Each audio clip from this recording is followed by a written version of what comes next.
ये आकाशवाणी रायपुर है। छत्तीसगढ़ी समाचार बुलेटिन के संग मैं मीनल तिवारी। अब सुनो आज के प्रमुख समाचार। केंद्रीय मंत्रिमंडल है जम्मू रबी फसल की न्यूनतम समर्थन कीमत बढ़ाए के दे है मंजूरी। मसूर के न्यूनतम समर्थन कीमत 500 रुपया कुंटल बढ़ाए गए है। प्रदेश के सबो सहकारी समिति में धान बिसाए बर जरूरी तैयारी पूरा। पंजीयन हुए किसान मन ले 110 लाख मीट्रिक टन धान बिसाए के राखे गए है लक्ष्य। और नीति आयोग कोती ले आकांक्षी जिला ला लेकर रिपोर्ट जारी, जिमा champion of chain delta ranking में नारायणपुर जिला के सबले बने प्रदर्शन। अब समाचार विस्तार ले। केंद्रीय मंत्रिमंडल है बछर 2023-24 विपणन मौसम खातिर जम्मू रबी फसल के न्यूनतम समर्थन कीमत बढ़ाए के मंजूरी दे दे है। मसूर के न्यूनतम समर्थन मूल्य 500 रुपया कुंटल बढ़ाए गए है, जो अब तक के सबले ज्यादा बढ़ोतरी है। गेहूं के सरकारी खरीद मूल्य में 110 रुपया कुंटल और जौ के न्यूनतम समर्थन कीमत में 100 रुपया के बढ़वार करे गए है। मंत्रिमंडल के बैठक के बाद पत्रकार मन ले गोठ बात में केंद्रीय सूचना और प्रसारण मंत्री अनुराग सिंह ठाकुर ये जानकारी दीन। राज्योत्सव के संगे संग प्रदेश में 1 नवंबर ले धान बिसाए के काम शुरू होही। एसो पंजीयन हुए किसान मन ले 110 लाख मीट्रिक टन धान बिसाए के लक्ष्य राखे गए है। एकर बर 24,62,000 ले ज्यादा किसान मन के पंजीयन हो गए है। इमा 60,000 ले ज्यादा नवा किसान शामिल हैं। अपन धान बेचे बर किसान 31 अक्टूबर तक पंजीयन करा सकत हैं। उन्हें प्रदेश के सबो सहकारी समिति में धान बिसाए बर जरूरी तैयारी पूरा कर ले गए है। खाद्य विभाग के सचिव टोपेश्वर वर्मा बताइन कि खरीदी काम के सरलग निगरानी करे जाही। उमन यहू कहन के धान खरीदी के अधिकतम सीमा पाछू बजर के मुताबिक 15 कुंटल एकड़ पाछू लिंकिंग समेत तय करे गए है। संगे संग बारदाना के व्यवस्था घलो कर ले गए है। उन्हें मिल पंजीयन के काम घलो शुरू हो गए है। धान खरीदी केंद्र मन में अवैध रूप ले अवैया धान के आवक रोके और संवेदनशील उपार्जन केंद्र मन के चिन्हारी बर नोडल अधिकारी मन के नियुक्ति के संबंध में जिला कलेक्टर मन ला निर्देश जारी करे गए है।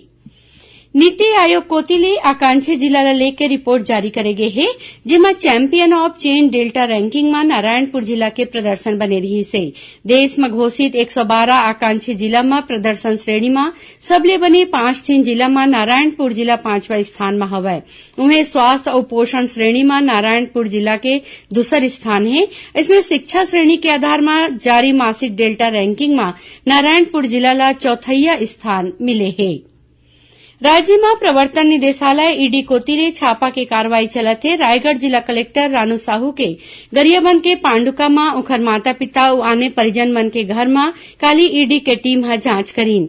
ईडी के अधिकारी मन रानू साहू के माता पिता और आने परिजन ले उखर संपत्ति ला लेके पूछताछ करीन है।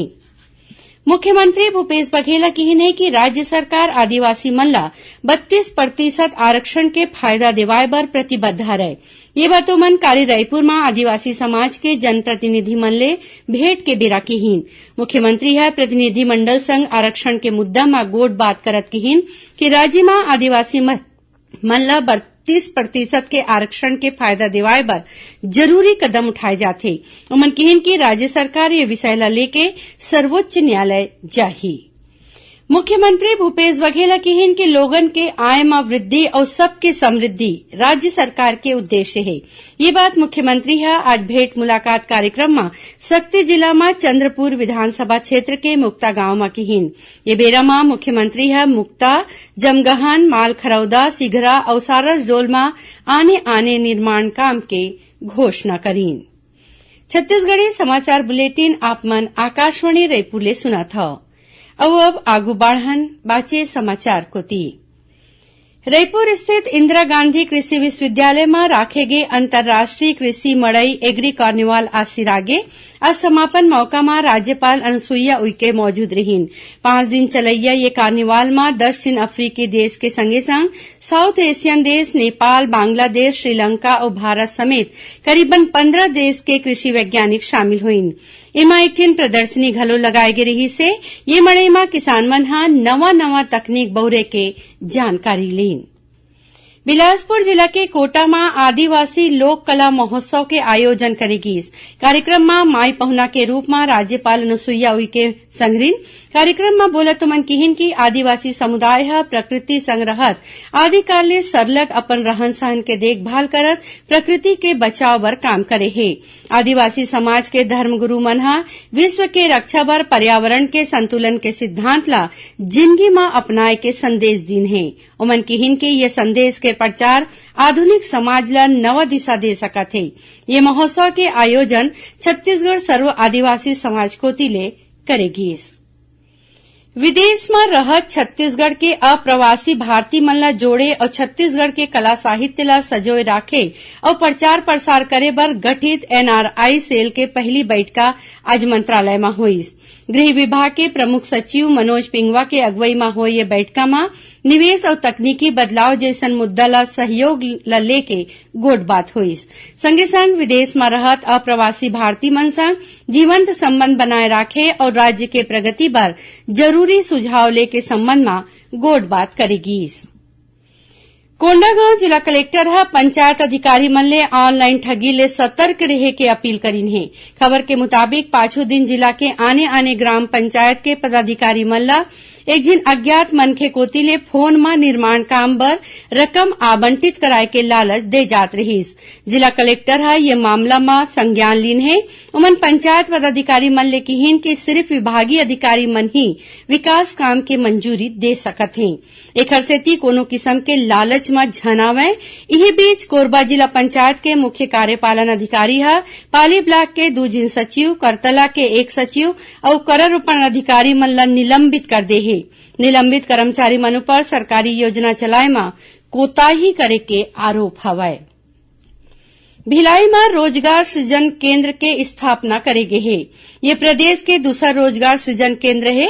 एकर शुभारंभ Chhattisgarh chamber of commerce and industries के प्रदेश कार्यकारी अध्यक्ष संजय चौबे ह करीन। स्वावलंबी भारत अभियान के प्रांत समन्वयक जगदीश पटेल ह बताइन कि देश भर के 23 ठिन संगठन मिलके काम करत है। ये अभियान के उद्देश्य बेरोजगार मन ला रोजगार के साधन देवाए बर आर्थिक, सामाजिक, शैक्षणिक क्षेत्र में काम करे संस्था ला जोड़े जाथे। अब मौसम के जानकारी। अवैया 1-2 दिन में प्रदेश के कुछ भाग ले मानसून के विदाई हो सकत है। मौसम विभाग के मुताबिक प्रदेश में बंगाल के खाड़ी ले नमी आवत है, जेकर सेती काली कुछ एक जगह में छुटपुट वर्षा होए के संभावना हरय। ये बेरा में राज्य में 1-2 जगह में गरज चमक संग गाज घलो गिर सकत है। अब थोरकुन समाचार सार में। मुख्यमंत्री भूपेश बघेल ह जनसंपर्क विभाग के हिंदी अंग्रेजी नवीन द्विभाषी वेबसाइट के लोकार्पण करीन है। ये नवा वेबसाइट में समाचार के संगे संग विभागीय और छत्तीसगढ़ ले जुड़े जम्मो जानकारी हिंदी और अंग्रेजी में मिलही। ये वेबसाइट में जिला बर अलग सेगमेंट बनाए गे है।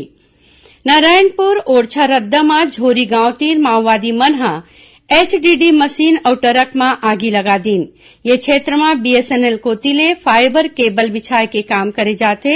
ये काम में लगे गाड़ी में माओवादी मन ह आगी लगा दीन है।